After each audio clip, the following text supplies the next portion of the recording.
페이지입니다. 마태복음 28장 16절부터 기록합니다. 11 제자가 갈릴리에 가서 예수께서 지시하신 산에 이르러 예수를 믿고 경배하나 아직도 수많은 사람들이 있더라. 예수께서 나와 말씀하여 이르시되 하늘과 땅의 모든 권세를 내게 주셨으니 그러므로 너희는 가서 모든 민족을 제자로 삼아 아버지와 아들과 성령의 이름으로 세례를 베풀고 함께 읽겠습니다. 내가 너에게 분부한 모든 것을 가르쳐 지키게 하라. 볼지어다 내가 세상 끝날까지 너희와 항상 함께 있으리라 하시니라. 아멘. 할렐루야.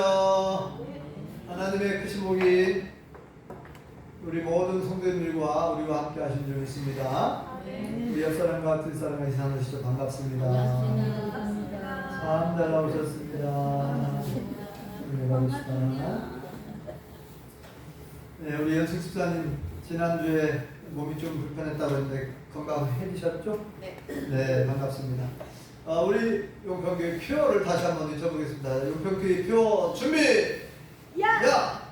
고 시작! 하나님의 영원한 생명을 시작! 영원한 생명을 위하여 위대한 계명을 지키고 거룩한 사명을 다하자. 할렐루야. 아멘. 네. 이제 안 보고도 할 수 있나요?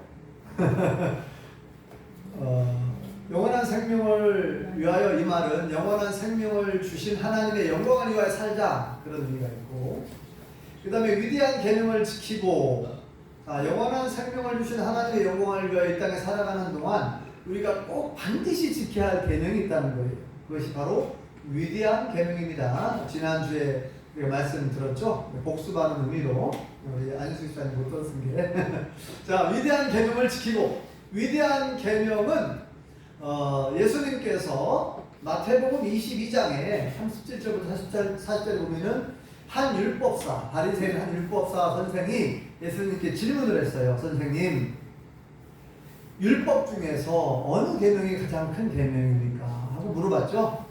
첫째, 너희는 마음을 다하고 목숨을 다하고 뜻을 다하고 힘을 다하여 누구를 사랑하나요? 내 하나님 여호와를 사랑하라.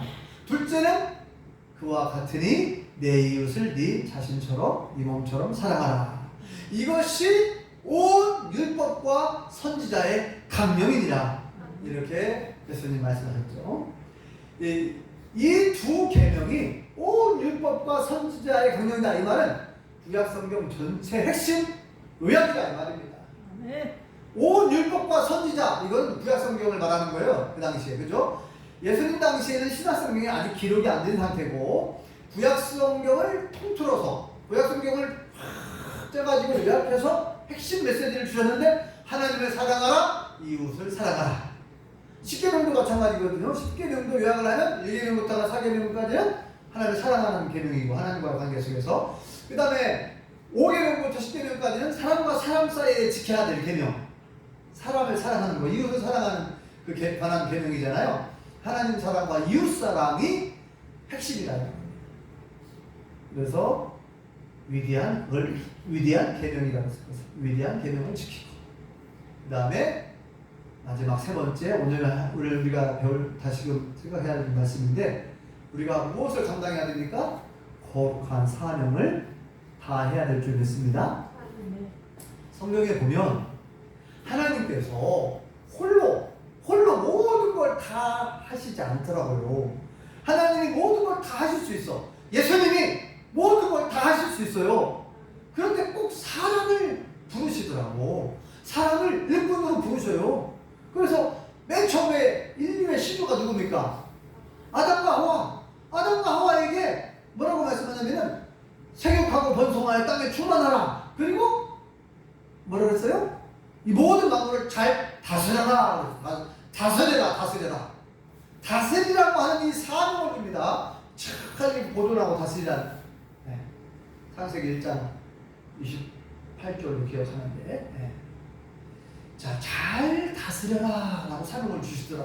아니 뭐 하나님께서 다스려 주시고, 아니 하나님께서 다스리시지 굳이 또 아담에게 사명을 주고, 야, 너 이거 잘 좀 다 관리하고, 에덴 동산 잘 관리하고, 여기에 내가 만든 새와 들짐승과 물고기 이것도 잘 관리하라, 잘 다스려라, 사명을 주시더라. 하나님 혼자 다 하실 수 있지만, 그죠? 그 왜 그러실까? 아니, 하나님 만드셨으니까 하나님 알아서 하시면 되지 않나요? 그런데 사람에게, 아담에게 사명을 주셔요. 일을 맡깁니다. 일을 맡겨. 뭐라 할 수 없으니 하나님의 뜻이에요.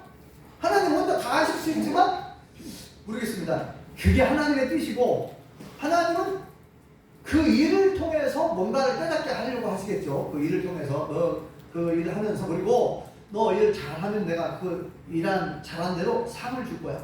그러니까 하나님은 어떤 것을 맡길 때에 그 사람을 힘들게 하려고 하는 게 아니라 그 일을 통해서 뭔가 아담과 하와로 하여금 뭔가를 깨닫게 하고 성장시키고 복을 주시려고 한다는 걸 알 수가 있어요. 아니 괜히 아담과 하와를 만드신 하나님이 아담과 하와를 불행하게 하려고 하시겠어요? 뭔가 아담과 하와를 진정한 행복을 맛보게 하고 좋은 걸 주려고 하는 거죠. 그래서 사명을 맡겨주셔요. 또 뿐만 아니라 어느 날 하나님이 또 노아를 부르셔요. 노아를 불러가지고 사명을 맡겨주셨는데, 노아야, 방주를 만들어라. 내가 이제 앞으로 40일 동안 밤낮 비를 내려가지고 이 세상에 죄악이 관영한데 다 심판해 버릴 거고, 너의 가족들, 노아의 가족이 몇 명이에요?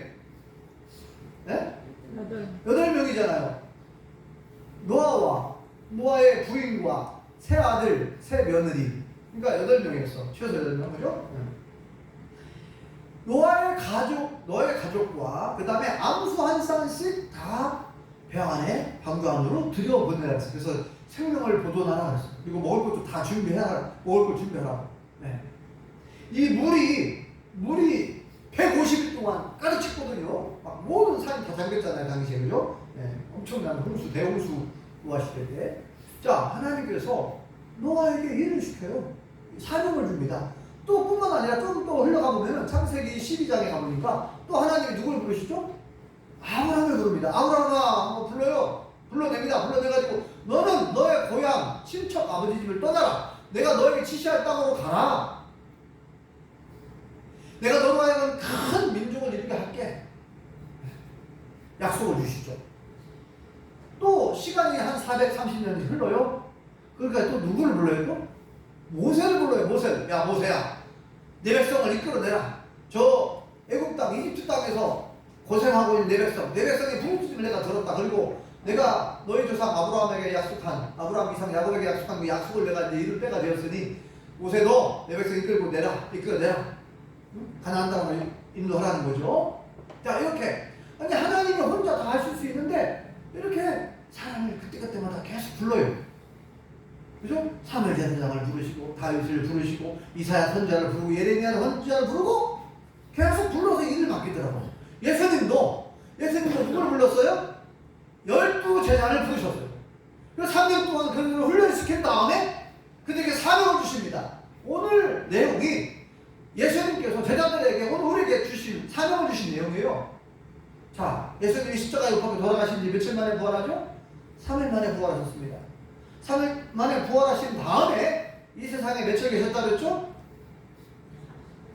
40일 동안 세상에 계시면서 부활하신 예수님 많은 사람들에게 보여주면서 말씀을 또 전하셨죠. 그 다음에 40일 후에 승천하시게 됩니다. 하늘로 아버지께 올라가시잖아요. 승천하시기 전에 주신 유언, 마지막 유언, 지상 대명령이라고 하죠. 자, 사명을 맡겨주십니다. 뭐라고 말씀하죠? 너희는 가라는 거예요. 너희는 가서 모든 민족을 나의 제자로 만들어라. 제자 삼고, 이 말은 왜 삼는다? 만들라는 거예요. 이 모든 민족을, 순서를 말하면 이 모든 민족에게 가가지고 복음을 전해서 그들이 예수님을 믿고 영접하게 되면 그들에게 세례를 베풀라는 거예요. 그들에게 세례를 주고 내가 너에게 분부한 모든 것을 가르쳐서 지키게 하라. 올지어다 내가 세상 끝날까지 너희와 항상 함께 있겠다.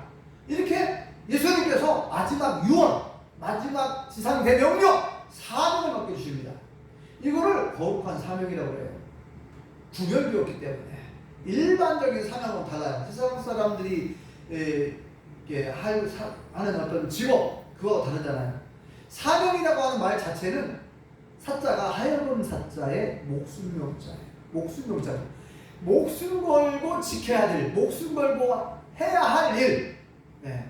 목숨 걸고 해야 할 일 사명이에요. 사명. 네. 지난번에 제가 언뜻 잠깐 얘기했잖아요. 교과서에 보면은 초등학교 때 보면은 항상 교과서 맨 앞에 국민교육헌장이라고 있어요. 연수 집사님 기억나세요? 국민교육헌장 이걸로 암송하라고 우리한테 암기하라고 했어요. 그래서 다른 건 기억이 안 나고 앞부분만 좀 나는데 나는 민족 중의 역사적 사명을 띠고 이 땅에 태어났다. 그것만 생각나는데 거기 보면은 민족 중흥 이 나라 이 민족의 부흥을 위해서 네? 이 나라의 부강함을 위해서 민족 중흥의 역사적 사명을 띠고 이 땅에 태어났대요. 그런 마음으로 우리가 배워야 된다 그 말이죠. 국민교육헌장이니까. 근데 사실은 우리가 그것 때문에 태어났다기보다는 우리는 성경적으로 볼 때 우리는 하나님의 영광을 위하여 태어난 줄 믿습니다. 네, 하나님의 영광을 위하여. 이사야 43장 21절에 보면 우리가 하나님의 영광을 위해 지어진 존재라고 말씀하잖아요.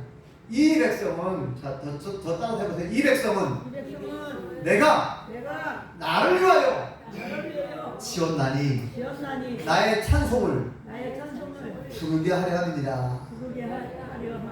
네, 하나님이 직접 하신 말씀이에요. 이 백성들은, 이 수많은 백성들, 이 백성들은 내가 나를 위하여 지었다. 하나님 자신을 위해서 창조했다는 거예요. 뭐 하려고요? 하나님을 찬송하는 존재, 찬양하는 존재, 하나님을 예배하는 존재, 하나님께 영광을 돌리는 존재로 우리를 만들었다는 거예요. 그래서 고린도전서 10장 31절에는 또 자세하게 얘기합니다. 그래서 그런즉 너희가 먹든지 마시든지 무엇을 하든지 무엇을 위하라고요? 다 하나님의 영광을 위하여 하라. 이렇게 말씀하셨어요. 그래서 지난번에 또 얘기했던 것처럼 그럼 우리는 그러면은 하나님의 장난감인가? 내가 그런 생각 해봤어요. 나는 또 하나님의 장난감인가? 하나님을 위해서 지어졌으니까 맨날 우리는 하나님을 기쁘시게 하고 하나님을 찬양만 하고 그러면 내 인생은 뭔가 이렇게 생각이 되더라고요. 그런 생각이 안 돼요 혹시? 여러분들은 그런 생각 안 해보셨어요? 아니 하나님의 영광을 위해 살고 하나님을 찬양하기 위해서 만들어졌고 우리는 맨날 하나님만 찬양하고 맨날 하나님을 기쁘시게 하고 맨날 하나님의 영광을 위해서 먹든지 마시든지 무엇을 하든지 하나님의 영광을 위해 하라고 하니까 처음에는 이 말씀이 좀 그렇게 기쁘게 와닿지는 않았다고 제가 여러 번 얘기했죠. 그런데 자세히 내가 말씀을 보면 볼수록 공부하면 볼수록 이게 무슨 말씀인지 이해가 됐어요. 하나님은 나의 창조주자, 나를 만드신 하나님입니다. 나의 부모보다 나를 더 사랑하시는 분이에요. 하나님은 나를 얼마나 이뻐하시고 기뻐하시고 내가 행복하길 원하세요. 하나님. 그러니까 하나님은 우리가 행복할 수 있는 방법, 비결을 알려준 거예요. 우리가 그 창조된 목적에 따라서 살기만 하면 더불어 우리에게 기쁨을 주시고 평안을 주시고 행복을 주실 줄 믿습니다. 가장 큰 기쁨, 가장 큰 행복이 어디서부터 오는가? 여러분, 돈이 있다고? 아니면 명예를 얻었다고 해서 권력을 얻었다고 해서 기쁘고 행복할까요? 여러분 보세요. 우리나라 대통령, 지금 현재 대통령 보세요. 권력을 얻었지만 명예를 갖고 있었지만 돈이 많았지만 지금 보세요. 구속됐잖아요. 여러분 행복할까요? 대통령 됐다고 해서 무조건 행복합니까? 아니면 돈을 많이 가지고 있다고 행복합니까? 진정한 행복은 하나님이 주시는 줄 믿습니다. 하나님이 주셔야 되는 거예요. 그런데 우리가 본래 하나님의 창조의 목적에 따라 살아가면 그냥 행복은 덤으로 주시는 거예요. 네. 그래서 우리에게 사명을 맡겨주셨습니다. 이것 또한 우리에게 행복을 주시려고 하는 거예요. 우리에게 막 짐을 지어주면서 우리를 못 살게 하려고 하는 게 아니에요. 아까 얘기했잖아요. 하나님께서 아담과 하와에게 사명을 주신 것이 그들 막 피곤하게 하고 너들 에덴 동산 잘 읽어라. 에덴 동산 잘 쟁기도 갈고 서로 쟁기도 갈고, 풀도 뽑고, 가시도 제거하고, 막 그들에게 막 피곤하게 하고, 그들을 힘들게 하고, 그들을 괴롭히려고 하고 그러는 건 아니잖아요. 그죠? 잘 생각해 보세요. 하나님은 아담과 하와에게 그들이 알지 못하는 좋은 것을 주려고 말씀하신 거예요. 마찬가지입니다. 예수님께서 제자들에게 오늘 우리에게 사명을 주신 것이 우리를 막 힘들게 하고 우리를 귀찮게 하고 우리를 못 살게 해보려고 이 사명을 주셨을까요? 그런 게 아니겠죠? 하나님은 정말 너무나 우리를 사랑하시는 분인데, 그죠? 그래서 자, 이 사명이라고 하는데 목숨 걸고 해야 할 일, 사명. 그런데 이것이 거룩한 사명이었죠. 거룩한 사명. 일반적인 그런 세상 사람들이 알고 있는 사명하고는 다른 거예요. 우리는 거룩한 사명을 가지고 있습니다. 그 거룩한 사명이 뭐냐? 오늘 말씀에 뭐라고 했어요? 가서 전하라는 거. 가서 복음을 전하는 거. 가라. 가서 전하라고. 너희는 가서 모든 족속을, 모든 민족을 나의 제자로 삼아라. 예수님의 제자로 만들어라는 거예요. 예수님의 제자가 되게 하려면 어떻게 해야 돼요? 먼저 복음을 전해줘야죠. 예수님을 전해줘야죠. 예수님 누군지를 알려줘야 돼요. 그래야 근데 예수님 믿고 영접할 거 아닙니까? 네? 예수님의 제자가 되려고 하면 예수님은 먼저 어떤 분인지 알아야 되고 예수님 믿고 영접해야 예수님의 제자가 되는 것이고, 그리고 예수님이 주신 말씀을 가르쳐서 지키게 하라. 그 말씀대로 순종하도록, 말씀대로 살아가게 가르치고 지키게 하라는 거예요. 우리에게 사명을 주셨어요. 자, 이것을 이제 마가복음에는 뭐라고 되냐? 마가복음 16장 15절 써 있잖아요. 마가복음에는 뭐라고 표현되어 있느냐? 마가복음은 뭐라고 되어 있습니까? 너희는 온 천하에 다니며, 따라서 보실래요? 너희는 온 천하에 다니며 만민에게 복음을 전파하라. 네, 예수님께서 주신 명령이죠. 너희는 온 천하에 다니며 만민에게 복음을 전파하라. 여러분, 이게 예수님의 명령입니다. 승천하시기 전에 주신 유언과 명령이에요. 근데 이 마가복음에만 말씀한 게 아니라 또 사도행전 1장 8절을 보면 이렇게 나와요. 오직 성령이 너희에게 임하시면 너희가 권능을 받아 예루살렘과 온 유대와 사마리아와 땅 끝까지 이르러 내 증인이 되리라. 예수님의 증인이 되라는 거예요. 네, 그렇죠? 네. 또 디모데 후서 4장 2절에 뭐라고 말씀해요? 너는 말씀을 전파하라. 때를 얻든지 못 얻든지 항상 있지라. 이렇게 말씀합니다. 그 다음에 우리가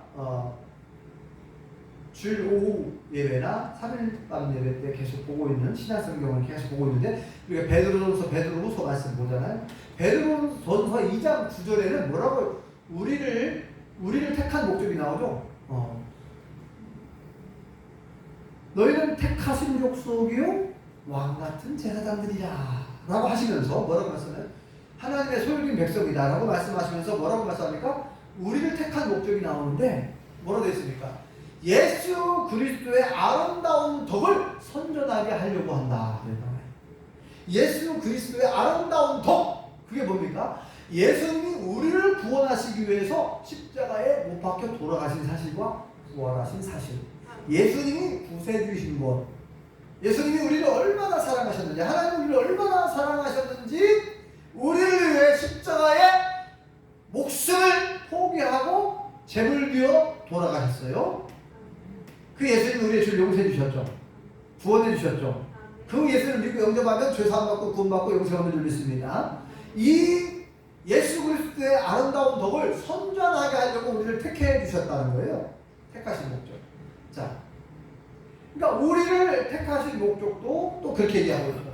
그러니까 이 거룩한 사명이 뭐냐? 거룩한 사명, 뭐 우리가 교회에서 헌신하고 봉사하고 이것도 거룩한 사명이라고 말할 수 있는데, 가장 중요한 예수님께서 말씀하신 우리에게 이 봉사나 헌신도 다 어떻게 보면은 영원 구원, 전도가 최고의 거룩한 사명이라고 말할 수 있어요. 예수님께서 직접 우리에게 명령으로 주신 마지막 유언, 사명은 복음을 전하라는 한 거예요. 예수님도 뭐라고 말씀합니까? 마가복음의 1장에 내가 온 목적을 얘기하죠. 내가 다른 마을들도 가자. 그죠? 예수님이 많은 병자를 고쳤단 말이에요. 소문이 나가지고 그 다음날 또 엄청나게 병자를 데리고 왔어요. 근데 예수님은 가버나움이라고 하는 그 마을에만 머물러 있을 수가 없는 거예요. 그래서 야, 다른 마을로 가자. 다른 마을에 가서 내가 전도해야 된다. 나는 이것을 위해서 왔다. 나는 전도하러 왔다 그러잖아요. 전도하러 왔다. 예수님이 병자도 고치고, 그렇죠? 수많은 병자를 고쳤어요. 귀신도 쫓아내고. 그런데 예수님이 본래 온 목적이 병자만 고치러 온 게 아니에요. 원래 목적은 우리에게 구원을 주시려고, 영생을 주시려고 오신 거잖아요. 그래서 내가 전도하러 왔다고 한 거예요. 예수님이 천국 복음을 전하러 오신 거예요. 천국 복음 이 뭡니까? 천국에 어떻게 갈 수 있느냐? 천국 갈 수 있는 복음. 천국 복음을 전해줘서 그들도 하나님을 믿고 예수님을 믿어서 말씀대로 살아서 천국 가게 하는 것이 예수님의 목적이거든요. 그래서 전도하러 왔다고 한 거예요. 예수님도. 그러니까 이 거룩한 사명, 이 전도가 얼마나 중요한지 아시겠죠? 아시겠죠? 우리는 이 땅에 태어난 것이, 이 땅에 태어난 목적이 하나님의 영광을 위해서 태어났다고 했죠? 하나님의 영광을 위해서 태어났어요. 그러면 하나님이 가장 기뻐하시는 것이 뭐냐? 영혼 구원이에요. 전도하는 겁니다. 하나님이 가장 기뻐하시는 것. 여러분, 하나님의 독생자 예수님이 이 땅에 오신 이유가 그거 아닙니까? 하나님의 뜻, 하나님의 소원을 이루어 드리고 싶어서 예수님이 2000년 전에 이 땅에 오셨잖아요. 그 소원을 이루어 드리고 싶어서 예수님이 십자가를 지셨잖아요. 그리고 이 땅에서 이제 승천을 쓰기 전에 제자들에게 오늘에게 바통을 주면서 야, 이제 너희들이 가서 복음을 전해야 된다. 바통을 이어주잖아. 우리한테 이제 달리라고. 그죠? 너희는 가라 이제. 나는 이제 하는 나라로 갈 텐데 너희가 이 사명을 감당해야 된다는 거예요. 이 사명은. 그러니까 우리 예수님 믿는 사람들은 이미 이제 죄사함받았고 구원받았고 영생 얻은 줄 믿습니다. 그럼 무엇을 위해 살아갈 것인가? 누구를 위해 살아갈 것인가? 왜 살아가는가? 우리가 사는 이 인생의 목적은 분명히 해야 됩니다. 우리는 다시 한번 하나님의 영광을 위하여 살아가는 존재인 줄 믿습니다. 하나님의 영광을 위하여, 주님을 위하여. 그죠? 그래서 하나님의 영광을 위해 살아가는 것이 뭐냐? 바로 계명을 지키고, 위대한 계명을 지키고 하나님을 사랑하고 이것을 사랑하면서 전도하며 살아가는 것이 하나님의 영광을 위해 살아가는 거예요. 이게 전부예요. 이게 성경 전체입니다. 여기 보세요. 이 앞에 우리 용평교회 표라고 적어놨잖아요. 영원한 생명을 위하여 위대한 계명을 지키고 살아가자. 이게 생명과 계명과 사명이 나오잖아요. 다 목숨 명자가 붙어있는데 이 생명과 계명, 사명, 이게 이 세 가지가 영원한 생명을 위하여 위대한 계명을 지키고 살아가는 저것이 성경 전체라고 해도 과언이 아닙니다. 성경의 핵심 내용입니다.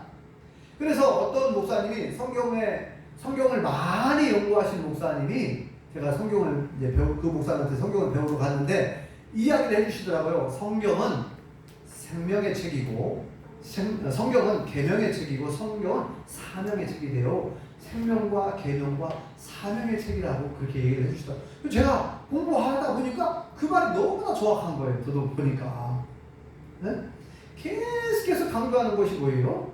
영생을 강조합니다. 성경에서.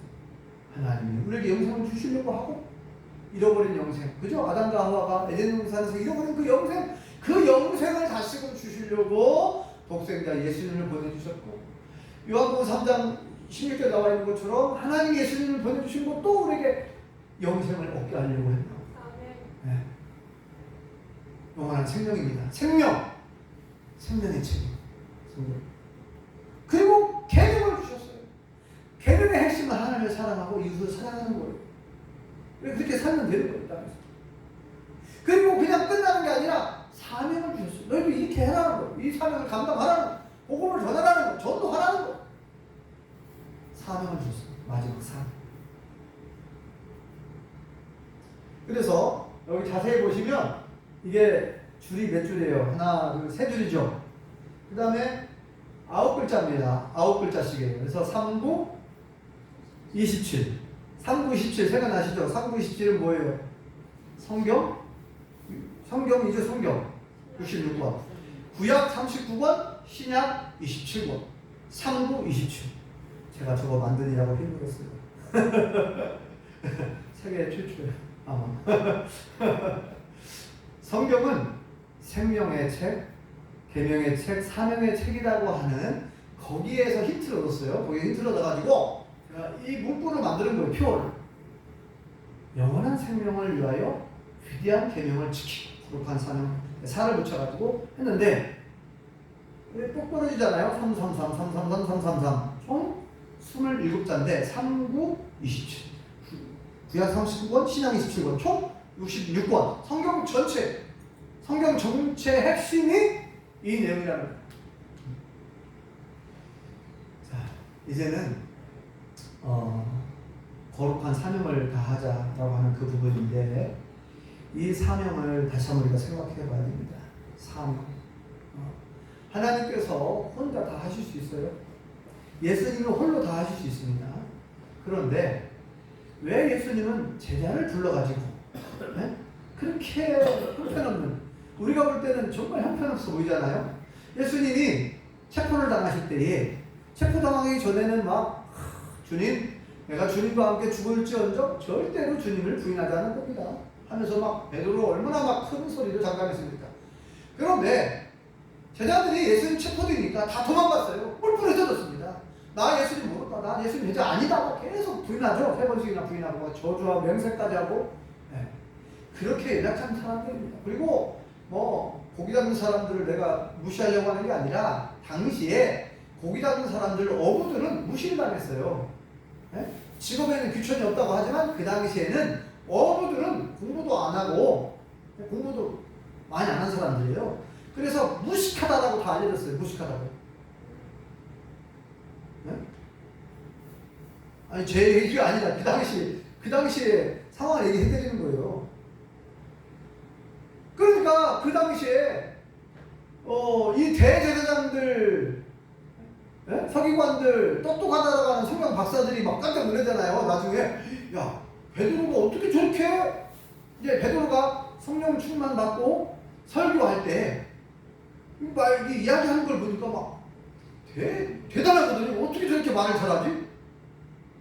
막 놀라잖아요. 아니 저놈은 분명히 저기 저 갈릴리 해변에서 고기 잡는 무식한 놈인데, 우리가 알기로 무식한 놈인데 어떻게 저렇게 성경을 잘 알고 말씀을 잘 전하나, 이렇게 놀라잖아요. 네. 그러니까 그 전에 이 제자들의 직업이 소수, 네? 뭐 예를 들어서 뭐 누가 같은 사람은 의사 출신이니까 똑똑한 사람이었고, 또 바울도 굉장히 많이 배운 사람이에요. 박사학위를 많이 가지고 있는 사람, 오늘날로 치면은. 네. 그래, 소수의 사람들 빼고는 그들의 출신과 학력이 너무나 형편없었어요. 그렇지만 이들이 이제 성령 충만을 받고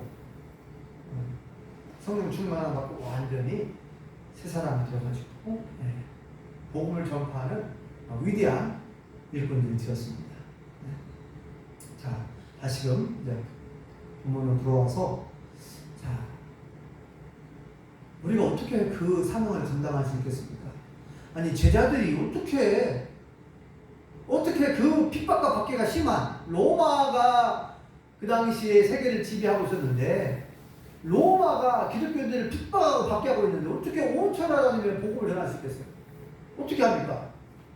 제자들은 사실 제자들의 힘으로는 형편이 없어요. 그런데 예수님이 약속하잖아요. 뭐라고 말씀합니까? 하늘과 땅의 모든 권세를 내가 가지고 있는데 내가 너희와 함께 할게 그러잖아요. 자, 오늘 말씀, 자 20절 마지막 줄 읽어보겠습니다. 시작. 내가 너희에게 분부한 모든 것을 가르쳐 지키게 하라. 볼지어다 내가 세상 끝날까지 너희와 항상 함께 있습니다. 누가 항상 함께 한다고요? 전능하신 예수님. 나는요 내 힘으로는 말을 못해. 내가 말주변도 모르고 내가 뭐 성경 지식도 모르고 내가 뭐 알지도 못하는데 내가 어떻게 전도하냐? 내가 어떻게 예수님을 전하냐? 내가 어떻게 천국과 지옥을 얘기할 수 있고? 여러분 나같이 이렇게 말 필요도 없고, 여러분 제가요 굉장히 내성적이고 남들 앞에서 말하는 것이 너무너무 힘들어했던 사람이에요. 두려움이 많고 막 긴장되고 두려워가지고 남들 앞에 서서 말한다는 것은 상상도 하기 어려운 그런 존재였어요, 제가. 근데 예수님을 만나고 나서 제가 바뀐 거예요. 지금 변화된 거예요. 지금은 막 담대함이 있고 자신감이 넘치는데, 여러분들이 인정 안 하셔도 저는 그렇게 담대하게 복음을 전하고 있는데 바뀐 거예요. 왜냐하면 예수님이 함께 하시고 예수님이 도와주시니까 가능한 거죠. 그러니까 제자들 힘으로는 안 되는 거예요. 그러니까 뭐라고 말씀하냐면 18절 읽어보세요. 18절 뭐라고 말씀합니까? 18절 읽어봅시다. 시작. 예수께서 나와 말씀하여 이르시기를 하늘과 땅의 모든 권세를 내게 주셨으니. 자, 굳이 예수님이 굳이 이런 얘기 해도 돼요? 이런 얘기 할 필요 있나요? 하늘과 땅의 모든 권세를 하나님이 나에게 줬다는 거예요. 예수님 자신에게. 내가 어떤 존재인 줄 아냐? 하늘과 땅의 모든 권세를 하나님이 내게 주셨. 그러니까 이 말은 무슨 말입니까? 하나님의 능력이 나에게 있다 그 말이잖아요. 예수님 자신에게. 근데 그 예수님이 내가 너와 함께 할게. 너희와 함께 할게. 걱정하지 마. 그냥 너희는 가서 내가 말한 대로 가서 그냥 전해주라고. 너희는 가서 전하라는 거예요. 네?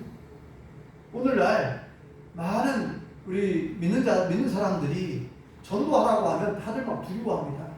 걱정합니다. 내가 어떻게 해? 저 사람 나보다 많이 배운 사람인데 나같이 못 배운 사람이 저렇게 똑똑한 사람한테 어떻게 전도하지? 나같이 가난한 백인가? 나같이 가난하게 사는 사람이 저 부자에게 전도할 수 있을까? 전도하면 폭방비도 안 펼 텐데. 별 걱정을 다 하죠. 아니, 제가 그렇게 경험해봤기 때문에 저도 알죠. 전도하기가 쉽지 않다는 거. 왜 전도하기가 어렵습니까? 마귀가, 사탄이 또 내 마음을 내 마음속에 두려운 마음, 걱정, 염려, 막 인간적인 생각을 막 가득 넣어줍니다. 그래가지고 이게 말이 안 떨어져. 걱정이 없어. 전도하려고 막 걱정이 없어요. 저 사람이 나를 어떻게 볼까? 이상한 사람 취급하자든가. 저도 막 어떤 때는 무식한 용감하다고 버스를 타고 막 대전에서 전주에서 이제 집에 올 때 버스를 타고 오는데 버스 안에서 제가 막 전도를 해. 근데 전도할 때 어떻게 됩니까? 막 마음속에 막 긴장돼요. 내가 이 이야기하면 저 사람 기분 나빠할 텐데. 버스 속에서 지혜가 필요하죠. 용기도 필요하죠. 그래서 우리가 버스 안에서 다들 이렇게 쉬고 가는데 편안하게 자기 개인적인 어떤 사람 졸리고 피곤하지. 그러니까 아무렇게나 우리가 전도할 수 없는 거예요. 그래서 하나님께 기도하면 하나님 어떻게 하면 전도할 수 있을까요? 어떻게 하면 지혜롭게 전도할 수 있을까요? 어떻게 하면 효과적으로 전도할 수 있을까요? 어떻게 하면 하나님 저는 말할 줄도 모르고 용기도 없고 자신도 없고 어떻게 하면 좋을까요? 계속 기도해야 되는 거예요. 예수님처럼 기도하고 전도하고 그러잖아요. 기도하고 기도. 예수님은 기도할 필요가 없는 분인데 한적한 곳에 산에 올라가서 조용히 막 혼자 기도하는 시간 많이 가졌죠. 예수님도 기도하셨는데 우리가 기도하면 안 되겠죠. 그래서 우리와 함께 예수님이 세상 끝날까지 우리와 함께 한다고 했잖아요. 예수님이 도와주실 겁니다. 그죠? 하나님이 도와주실 겁니다. 성령님이 도와주십니다. 그러니까 믿음을 가지고 기도하면서 하나님 나는 부족하고 나는 입술을 열어서 너무나 부족한 사람이라서 말도 할 줄도 모르지만 하나님 도와달라고 막 기도해보세요. 그러면 기적이 일어나요. 기적이 일어나고 나도 모르게 막 입술이 떨어지면서 나도 모르게 막 전도하게 되는 거예요. 그래서 올 한 해 2025년 이제 우리가 언제 우리가 하나님 나라 갈지 모르지만 내가 언제 세상을 떠날지 예수님 언제 재림하실지 몰라요. 이 땅에 살아가는 동안 우리가 이 사명을 받았으니까 너희는 온 천하에 다니는 만민에게 복음을 전파하라. 우리를 택한 목적도 예수 그리스도의 아름다운 복음을 선전하게 하려고 한다. 우리를 택한 목적이 뭐예요? 우리를 창조하신 목적은 뭐예요? 하나님을 기쁘시게 하고 하는 게 영광을 돌리는 존재잖아요. 그러니까 어떻게 가장 기뻐하는 거 그거잖아요. 한 영혼이 돌아오면 하나님 나라에서 잔치가 벌어집니다. 하나님 너무 기뻐가지고 이미 구원받은 의 99명을 위해서 기뻐하는 것보다 그 한 사람이 돌아오면 너무 기뻐가지고 막 잔치에 벌인다는 거예요. 하나님께서. 한 영혼이 이렇게 귀하고 소중합니다. 한 사람. 그래서 오늘 주신 이 말씀을 근거로 해서 우리 거룩한 사명을 다하자. 이 땅에 살아가는 동안 하나님 나라 갈 때까지 모든 사람에게 주어진 사명, 바로 복음을 전하는 겁니다. 전도하는 거예요. 전도가 바로 그거 아닙니까? 전도, 전할 전자에 뭐예요? 길도. 예수님이 길이죠? 예수님을 전하는 거예요. 하나님 아버지께로 가신 유일한 길, 내가 곧 길이요 진리요 생명이라고 했잖아요. 바로 전도라고 하는 것은 예수님을 전해주는 겁니다. 예수님이 우리의 유일한 구세주다, 구원자다. 이 사실을 전해줘야 돼요. 예수님 믿고 영접해야 유산받고 구원받고 천국에 가신다. 이 사실, 이 복음을 전해줘야 됩니다. 이 전도의 사명을 모두 잘 감당할 수 있기를 예수님의 이름으로 축원합니다. 기도하겠습니다. 여호와 하나님, 은혜를 감사합니다. 우리를 사랑하사 독생자 예수님을 보내주셨고, 예수님의 그 보혈의 피로 우리의 죄를 다 씻어주시고 구원해주시고 영생을 주신 것을 감사합니다. 이제 예수님께서 마지막 유언, 지상태 명령, 너희는 온 천하에 다니며 만민에게 복음을 전파하라 말씀하셨사오니, 이 거룩한 사명을 받들어 우리가 이 땅에 살아가는 동안 부지런히 우리가 복음을 전하고 예수님을 전하고 전도할 수 있게 도와주시옵소서. 예수님의 이름으로 기도합니다. 아멘.